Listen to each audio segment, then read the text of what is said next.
Well, there we go. As commanded, here Himmler. Track on the news blog, just about that. Space invaders in the air. And copyright strike. Bang, bang, bang, bang, bang. Yep. Thank you, YouTube. Thank you. Was that like Ace of Base or something? Hidden Hide. I was going to say UB40. You two are scaring me right now.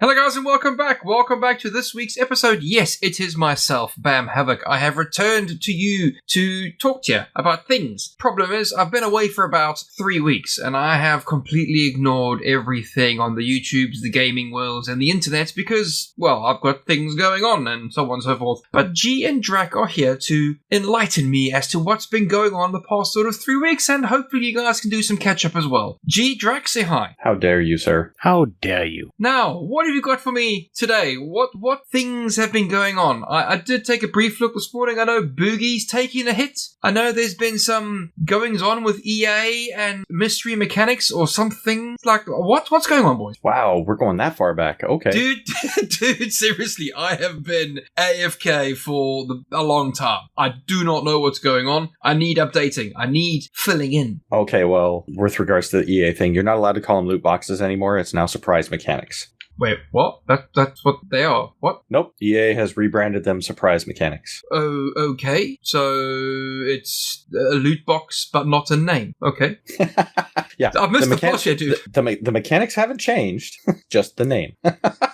No, it's sorry for our listeners who've heard us go on about this, but for anyone who may have missed it, EA and Epic were meeting with the UK Parliament House of Commons. I don't know why I'm the one explaining this instead of G, but so the House of Commons has been doing an investigation on loot boxes and whether or not they're ethical or ethically implemented within games and things like that. And so they were meeting with different game creators, and they've met with other game companies, but in this particular instance that we're talking about, they were meeting with EA and Epic, and when they brought up the topic of loot boxes, the EA rep is like, oh, well, first of all, we don't call them loot boxes. We call them surprise mechanics. And if you watch the video and you're just watching, like, I would love to sit with somebody who is intimately familiar with micro expressions and just tear apart that video, because I'm not, like, I don't study that stuff, and I'm looking at the expressions on this lady's face, and I swear, I mean, I don't know her, but I think it looks like she's just pushing to see how far she can get and what she can get away with. It doesn't look like she believes what she's saying.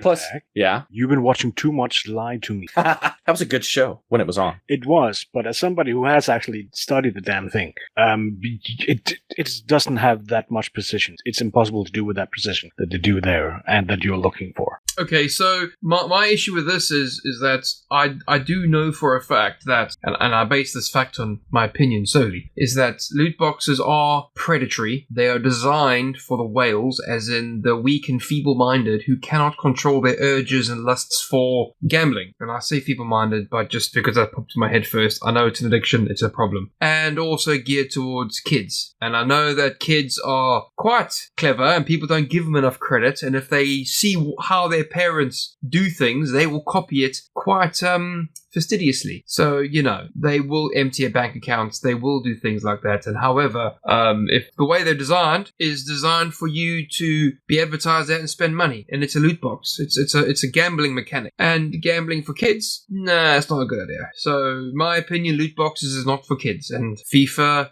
basketball games, football games, I'm talking American football games, they're played by kids mostly, so not suitable for kids. Well, there's even there was another article that we talked about a little while back about a gentleman who plays FIFA regularly, multiple times a week, has been spending money on the card packs. And when the whole thing came out for GDPR, for getting your information that a company has on you, he wrote to EA and they sent him a bunch of information, and he found that I think it was over, correct me if I'm wrong, I think it was over a 2-year period that he had spent $10,000 on these card packs and hadn't realized he spent that much. Yeah, wow. $10,000. You've got to be joking.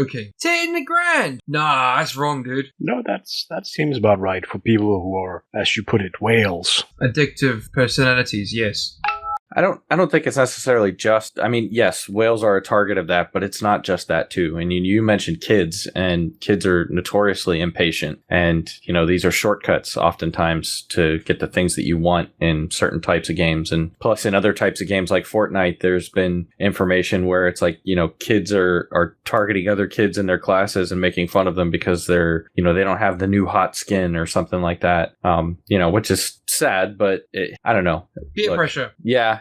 Anytime, I don't care what some of these industry lawyers want to say. Anytime you are purchasing something and you are not getting a specific item for your purchase, but you're getting a random chance at items, that is a game of chance. And as far as I'm concerned, you're paying money to gamble. Now, yes, you may not be getting money as a potential reward for that transaction, though in some of these games you can sell the items you get, so you could be getting money. It's still a game of chance. So, the other thing they wanted to do is they compared their loot boxes to blind toy bags in stores, where you go into store and you purchase a collector's type toy that's in a packaging that you can't see through, and it's a bunch of different ones, and you want to try to collect them all, but you can't see which one you're buying. And they're like, oh, and kids love these things. And it's like, no, my daughter doesn't love these things. Yeah, she wants to have some of those toys, but when she opens one up and it's one she already has, she doesn't love that. And if she only wanted one out of the set and it's not the one she wants, she doesn't like spending her allowance money to get something she didn't want in the first place. Aye, right. Game of chance, yes. Gambling with kids, illegal. EA's got a lot to answer for, and I suppose a lot of other companies as well. What's next, boys? What's next? Just to wrap up, a small note. EA's bosses have come out and said they're sad that people think that they are evil. Oh, yeah. Wait, what? They only come to this revelation now? EA in the beginning were an okay company, they did a lot of good. Now they're just all about the investor, they're not about the gamer.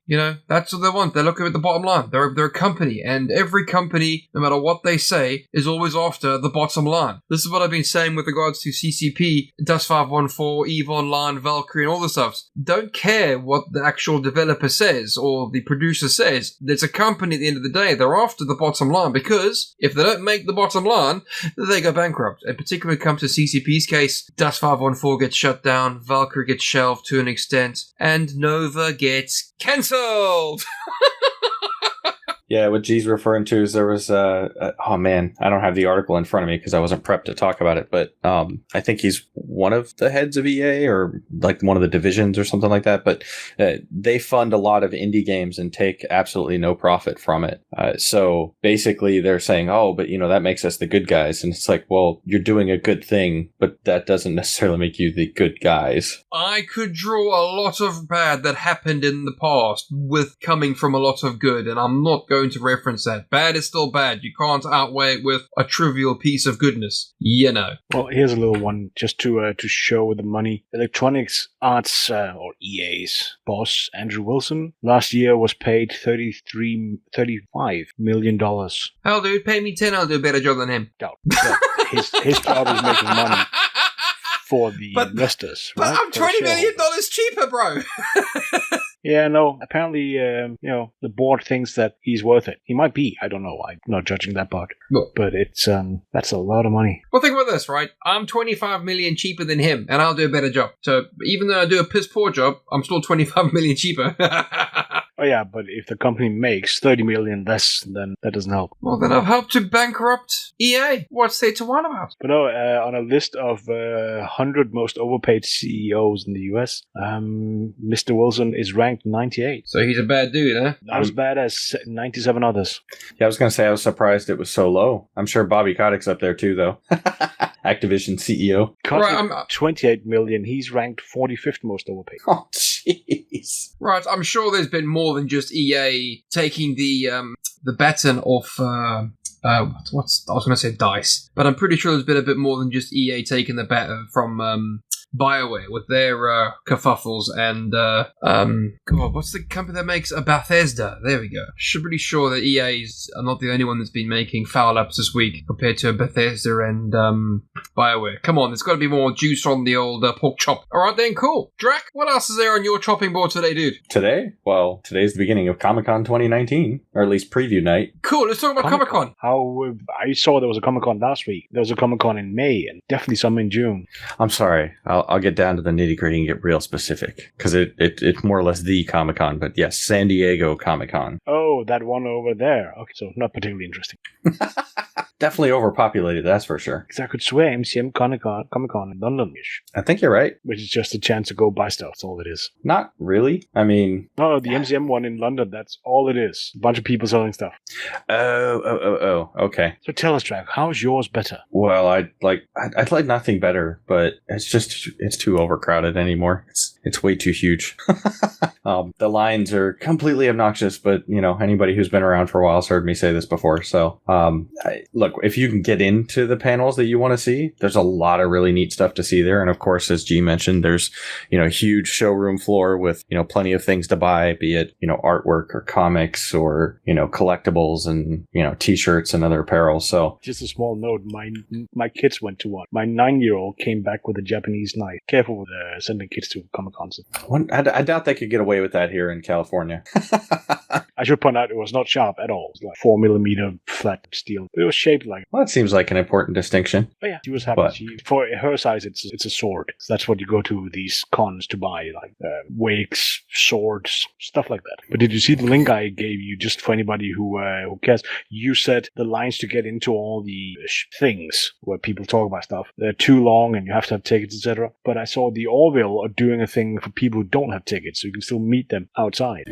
That's been a thing in past years, several years past now, where there are it's overgrown the convention center, which it did that a while ago, and it spilled out into all the ballrooms and the surrounding hotels quite a while ago. But it's been spilling out even more and more and even more into downtown San Diego, into some of the different bars and restaurants, and even some of the different shops will have like a complete makeover inside the shop, and they'll be selling Comic-Con themed stuff instead of what they regularly sell. I think was it last year or the year before, Joe Manganiello was there, and they like transitioned a store into like all kinds of D&D apparel for his company that he's doing. But yeah, so there's a ton of stuff to go do, even if you don't have a badge. So if you are anywhere near San Diego, if you wanted to come to San Diego one of these years just to have a vacation and you still don't get tickets for Comic-Con, you can still come and check out all the festival stuff that's going on. I did see the link for the Orville thing, and I may go check that out because, as per usual, I grumble a lot about the crowds because I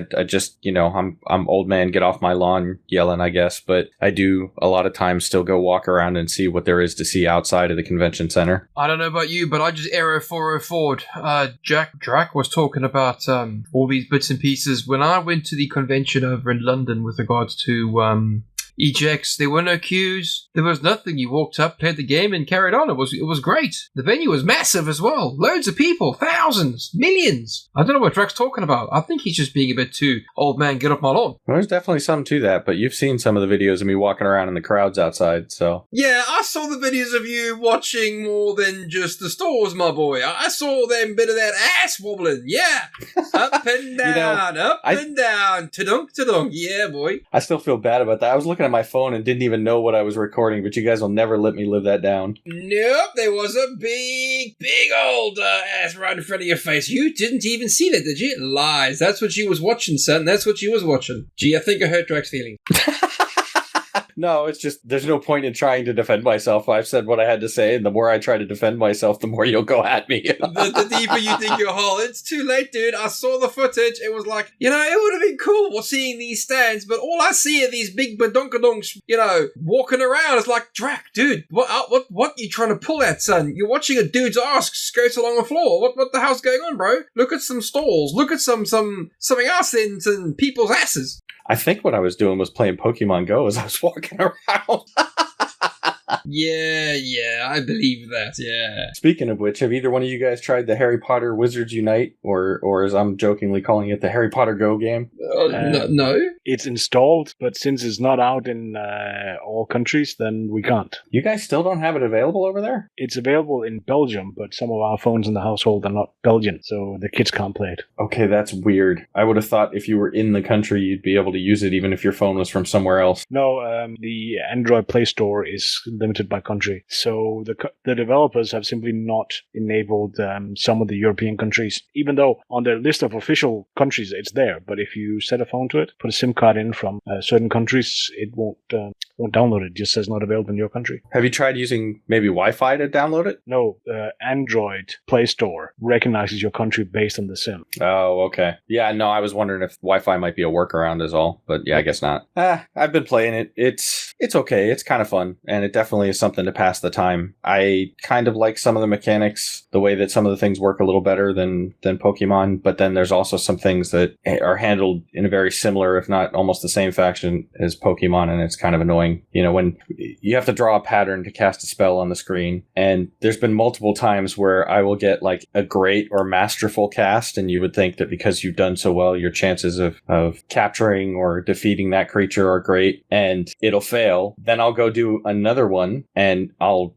maybe impatiently draw or something, but I won't draw as well, and it'll be lower on the scale of like how good you did, and then all of a sudden I succeed. So it seems, every single time you draw a little cast on there, it's completely random. It's the way that it makes it feel. It doesn't feel like it's skill-based at all. Well, I would assume there's a skill base that just changes the randomness, i.e. becomes more likely to succeed the better you draw, but still no guarantee. Yeah, I don't know. I guess I just miss the days of things like when you would play tabletop games and you had a target base, like you knew that this is what I need to hit to do this, and then at least if you didn't roll well enough and you failed, you're like, okay, well, no big deal. But this whole random thing every single time I do something is kind of, I don't know, it can be a little bit frustrating at times. Well, it's one of those game design things that come up every so often. You don't want to punish players, but you don't want to reward them too much either. So I guess they're stuck between those two seats. Speaking about tabletop games, I'm actually looking for a good sort of adventure series D&D group that I can go get my D&D on. So I'm looking for like a place around here in Newcastle because I want to get me back into some D&D. Play me some Warlock action, bro! That's weird. I'm seeing so many doing this right now. Like a lot on my Twitter feed. People all over the place going, oh yeah, I'm looking for D&D players, or I'm thinking about trying out D&D. One, he complained that every time he watched Stranger Things, he wants to play D&D. Then when he's done watching Stranger Things, he doesn't want to anymore. But it's a thing for some reason. Well, it's become popular. Do you know what? I was thinking the other day, somebody mentioned Lord of the Rings Online. They're remaking the game or making a new Lord of the Rings Online. And what I want to play, I think I want to play MERP instead. What is MERP? Middle-earth role-playing. So now we're talking late 80s, early 90s, tabletop, similar to Dungeons & Dragons. But I liked those rules better. They were more interesting, and the setting was quite awesome. Man, with all the different role-playing games I tried growing up, and I tried quite a few, I don't think I ever heard of MERP. Did you ever play Rollmaster? I can't remember if I tried that one or not. I know I've heard of Rollmaster. We played things like GURPS. We checked out Pathfinder. I was big into... GURPS. Briefly. Damn, I'm envious because I wanted to play that, but never found anybody who would play with me. I'm talking, this was back in the 90s too, so this has been a while. Oh yeah, this would have been, for me, just around 1990. Yeah, that was back when I was branching out from just Dungeons & Dragons and trying other RPGs to see, what other things I might like. That was when I found things like Shadowrun and Cyberpunk, and for whatever reason, I didn't actually care for Shadowrun too much. I don't know why, because the idea of mixing magic and technology does appeal to me, but for some reason when I wanted to play things that were magical, I would play D&D, and when I wanted to play with technology, it was playing Cyberpunk. Yeah, I think I stayed pretty much just all to the fantasy ones. What I about think you, one of- Bam? No, just D&D. I mean, there were a few Star Wars bits and pieces, but no, D&D. D&D wasn't made for me. 3rd edition, loved it. Yeah, not a lot of people moved on to 4th edition. I totally skipped 4th. No, you see, fourth is. I think 4th is better than 3rd in a lot of ways, but 3rd is where I cut my teeth, and I think 4th is just so well done that What? I think 4th is better than 5th, mate. Seriously. You would. Third isn't as good as 4th. I think 4th is very well balanced personally, but never mind. That's just an opinion, Drac. Well, you know what? I did look at the rules for 4th, and I didn't study them very heavily, but my opinion of what they were trying to do with 4th edition is they were trying to appeal to the video game crowd and bring video game players into the tabletop atmosphere. It felt very much like they were trying to take some mechanics that worked in video games and apply them to a tabletop game. Yeah, actually, you're not far wrong there. I still think it's very well balanced compared to 3, and much better than 5th, but they've just got to fine-tune 5th a bit more. Okay, maybe a lot more, but but that's just, I've been out of the loop for so freaking long, and I don't even know what warlocks are like anymore. I don't know if they're any good. I might just go cleric, or shit, maybe even just go bard. I don't know. I really don't know. So I have to get back into the swing of things. I mean, I haven't done it since third. So, yeah. You know what? I think I would go back to third, because I understand in fifth they removed prestige classes and stuff like that. So 3.5 for me. Yeah, there was a lot you could do with those prestige classes that were pretty cool. I think they're kind of working that stuff into fifth. I think they're still kind of trying to work that in. But man, it's the online D&D group I was playing in kind of fell apart after a while, so I haven't even played fifth in a while now. There was a mod you could get from Neverwinter's that would it opened up almost all the prestige classes that were available then. That was kind of fun. Well, speaking of that, I'm kind of hoping that the game we get out of Larian is going to allow people to, create their own mods and stuff like that. So I know it's way too early days, but I'm going to keep my fingers crossed. They're just up north. So I need to go up and poke them? Yes. Yes, do it. Well, I guess if we're going to talk about games that aren't out yet, did you guys see the link I posted to you about, what was it called? Some game called Disintegration that's supposed to be showcased at Gamescom? No, do tell. Well, it's interesting. The teaser trailer they show, first off, this is being listed as a first-person shooter, but the teaser trailer that they show, it looks like a spaceship. So I'm wondering if this is going to be an actual like space flight sim and shooter, or if they're just happen to be showing one of the vehicles that's going to be in the game. It really is just a teaser. All we have at this point is the name of the game, that it's being done by Private Division and V1 Interactive. So I don't have any more than that yet. Not seen it. I just checked my Gamescom emails. Nope. I think I posted it to the news channel or something like that. Maybe it was the gaming channel on Discord. But no, it's nice to see that studios are still taking Gamescom to announce titles. There you go. I posted the YouTube video for you guys to check out. I'm actually pondering, one of the games I saw announced last year's Gamescom managed to get cancelled since then. Kind of weird. Which one was that? That's the thing, I don't remember the name. I just remember the name of the guy who announced it. It was some kind of co-op or asymmetrical combat. So you can either co-op or you could play asymmetrical by the fifth person taking on the enemy side. But it looked really good. A lot of money went into it, and then they did the big announcement. They got all these YouTubers and us, for that matter, in at Gamescom. Look at this game. And a couple of months ago they announced, we're out of money. Maybe they should talk to Epic. Yeah, what's been going on with Epic? Hasn't there been another thing with Epic? I don't know that there's anything new other than what we talked about with the House of Commons, and, there was something on Monday where we mentioned that, there was a developer that came out and basically said they're paying through the nose for their exclusivity deals. That was probably it then. Apologies. There has been a lot going on recently. If you follow the business side, business news in gaming, we don't tend to cover that part. But there's been a lot of talk about how Epic is behaving. GI Biz, I would suggest to go look up.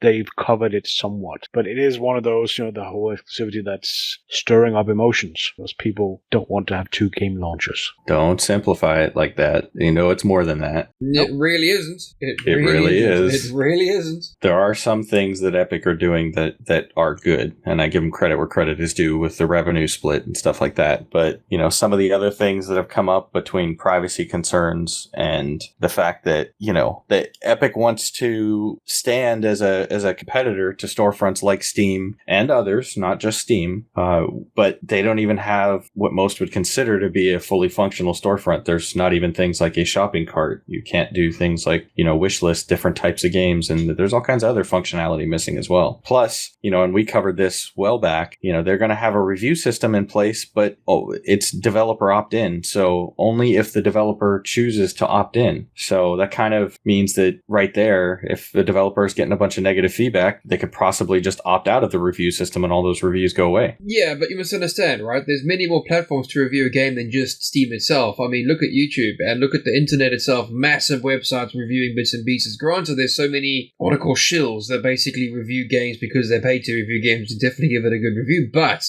YouTube is still awash with people voicing their own particular opinions and voices and tastes on their platform. So, yeah. You're absolutely right. But let me ask you this. When you shop at Amazon, do you go to YouTube and try to find a product review for something, or do you look at the reviews on Amazon? No, actually, I've saw the reviews on Amazon. 9 times out of 10, they don't even talk about the product, but they talk about today's sand falls through the hourglass. This is the day of my life. sort of review. Yeah, there's definitely some of that you got to sift through. I remember that from Newegg. You basically on Newegg, you would have to sift through the positive and negative reviews, because some of the negative reviews were people who just were either complaining about a shipping company that had nothing to do with the product, or something else that had nothing to do with the product. So yeah, there's definitely some sifting to do. Oh yeah, but it's a good laugh reading some of these history stories. Brilliant. Some of them are a good laugh. Other ones have got nothing to do with it. So yes, I actually do go onto YouTube and I look for the specific product. I mean, right now I'm looking for a Flymo Ultima, whatever have you, and I've just looked at the reviews on YouTube and they said, well, don't bother because it's plastic and it breaks. Well, there we go. Not going to buy that one now, am I? Because it's plastic and it breaks. And I'm very heavy-handed with my tools and utensils. As you guys have seen some of the cheeky videos I've sent you, I hammer and nut gun a lot. So flimsy plastic, not so much. So I'm going to a different product now that's a lot more durable and sturdier. Gonna buy me a Webb petrol-powered lawnmower. Boom, boom. I was gonna buy a Flymo, but nah.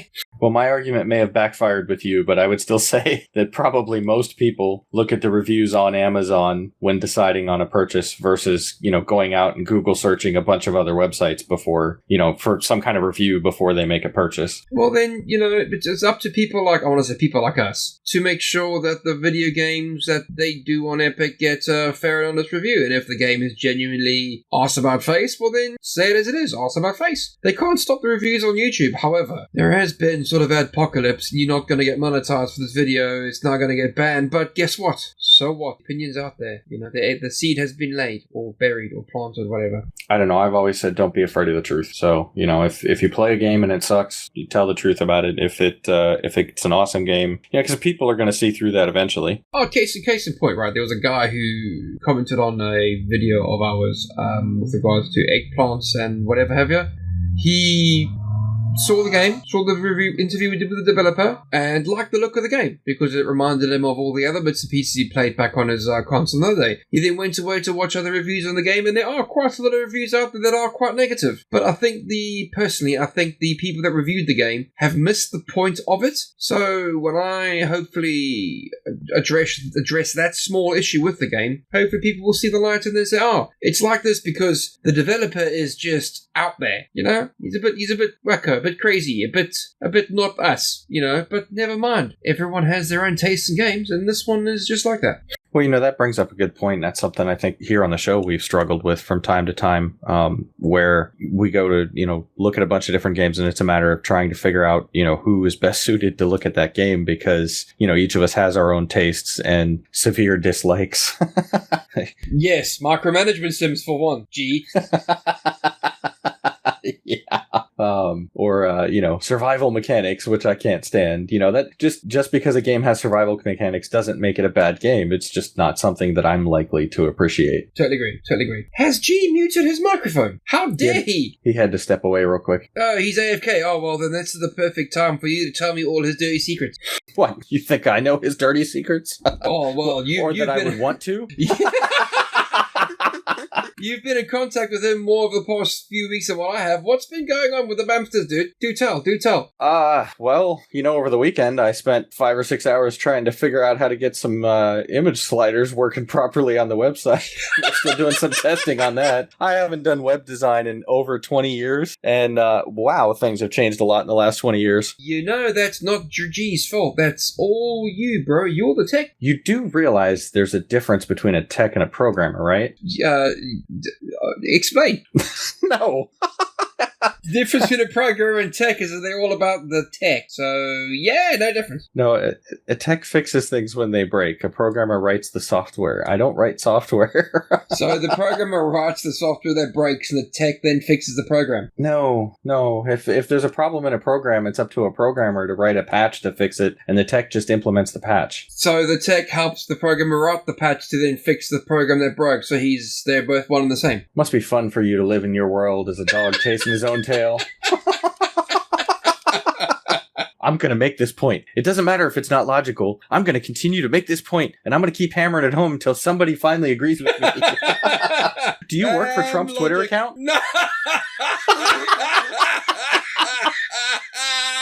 No, it's just called Bam Logic. Just remember that next time you try and treat Trump. Yeah, I figured I'd throw that in since G wasn't here to throw it in. I figured he'd say something like that. Nah, look, seriously, I'm sick to death of this whole Trumpy nonsense. Everyone keeps bashing on about him. I've heard all the nasties. It's like, can we please move on with something else in life? Can we please actually talk about something worthwhile than some crazy guy sitting somewhere saying some random stuff that no one has any control over or has any effect on their lives? So, nah. I think you just described Far Cry 4. I think I just described BioWare's fucking abysmal game.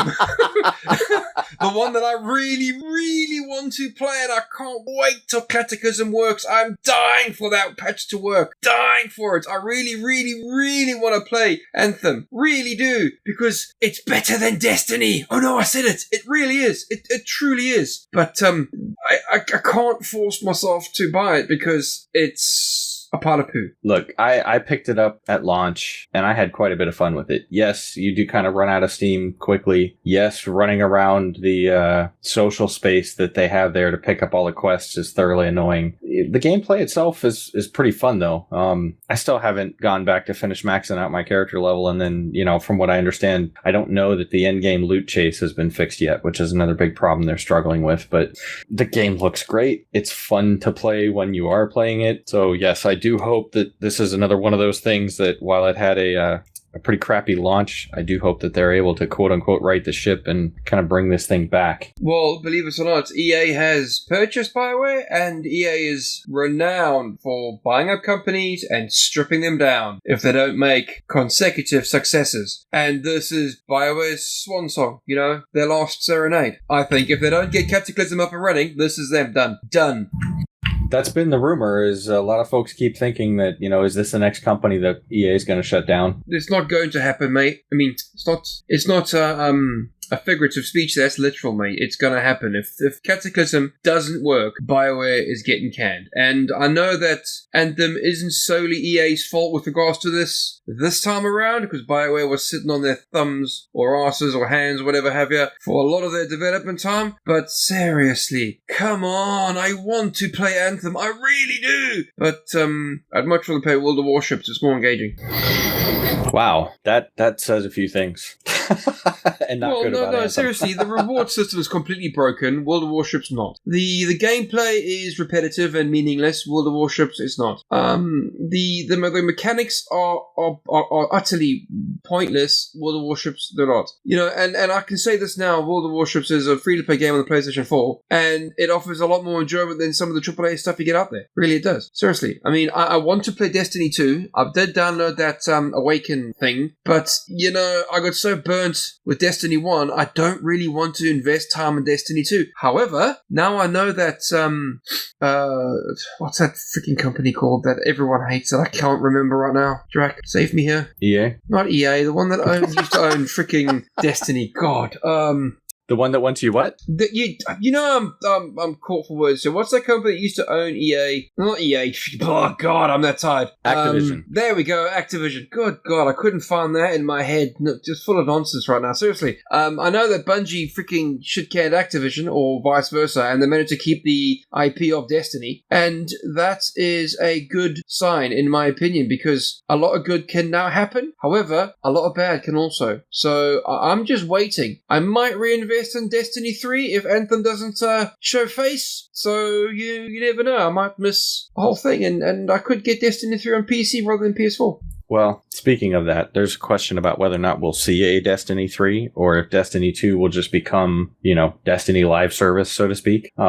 With it coming to the cross saves and coming to Google Stadia and all that, in September of this year, you can transfer your account from PlayStation to Steam if you want, and you and I can sit and play some Destiny. Well, I'll tell you what, Destiny, could actually be the one that actually works when it comes to this live service sort of bits and pieces, but it needs to be done right. I swear to God, it needs to be done right. If it's done on EA's sort of format, where it's loot box this, loot box that, rip everyone off, predatory freaking attacks on every little damn well thing, which I can tell you now is the reason why Anthem is completely shagged, which is the reason why Battlefield 5 is shagged, which is the reason why Battlefront 2 and Battlefront 1 is completely shagged. You know, ultimately Battlefield 4 was the last Battlefield. Ta-da! I said it. Because that game wasn't, riddled with silly loot boxes and things. Well, they still have the Eververse store, which is a lot of the cosmetic stuff, and, you can spend money to get silver to buy the things in there. But, I have not played it a lot since, I was still in it when Black Armory came out, was playing through that. When Season of the Drifter started, I kind of fell out because I just, Gambit is okay and it can be kind of fun, but for me, I just don't get into a lot of Gambit. And with Season of Opulence starting and some of the stuff they've done there, I've been meaning to get back to it, but I just have not spent much time playing it since then. So I don't know, how much it's changed or how much the microtransactions have potentially changed since the split with Activision, but I think I may even just be waiting until September before I really jump back into it again, just because, at that point, we're going to get Shadowkeep, so. Yeah, it's a good shout. Wait until the update, which is why I'm kind of hoping Cataclysm is better. I don't want some fixes, I want all the fixes. All of the fixes, all of the loot, all of the things. Make my game great again! You need help. Some might say you need a programmer. I'm into tech, and yes, let's get Gion to wind down, shut down Portan. What? What did I do? You haven't been here for the last God knows how long, so you're ending this episode. So you've been told. Drac told you. As in just saying goodbye or bringing up more topics? No. It's fine. We've talked a lot of smack. This is a fireside chat. We just talk smack. So there we go. Okay, so if you like this, you can hit subscribe. You can hit the like button. You can do all the things. If you're listening on the MP3 versions, I hope you're already listening on a podcast client or if you're on Spotify, remember to like us there. And sorry about the fireside chats. That is what we do here in July. We will be coming back with interviews once we get Bamm tied down actually doing the interviews. That should be next month, I guess. And at the same time, we should be coming back from Gamescom with a lot of stuff. So stay tuned in the next couple of months. There'll be a lot of fun. Yes, and for myself, there'll be a couple of game reviews coming out there soon with regards to Hyperparasite, Baobabs, Thea 2, and so on and so forth. So stay tuned for that, and also Shadow Awakening, their update as well. I just got to get my head down and actually do it. For myself, Bamm Havoc, love you boys and girls and others. Bye! And this is Drac, and as always, I'm out. Please note, no update from Drac, meaning he's not going to do a damn thing. Drac not making commitments he's not sure if he can keep.